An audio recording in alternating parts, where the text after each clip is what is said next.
Magkakaiba nga naman talaga tayo ng trip sa buhay, no? Ako mahilig ako sa kape.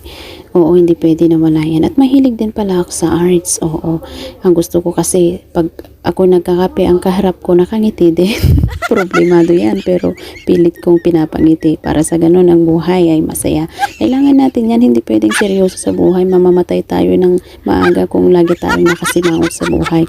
Oo. Yan, wow, napakasarap ng kape, napakasarap ng tubig kasi mainit. Wow, umaasok pa. O yung kape pala na yan, galing pala sa China yan, binigay ng aking master. Ang sulat na yan, hindi ko maintindihan at ikaw din hindi mo rin maintindihan kaya wag na nating basahin.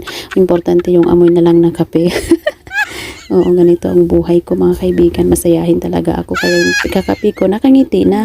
Ayan, nakangiti na pala. Hindi ko alam pala kung siguradong nakangiti na yan. Ayan, pwede na pala. Masarap siguro to kasi yung itsura ng picture niya, masarap naman siya.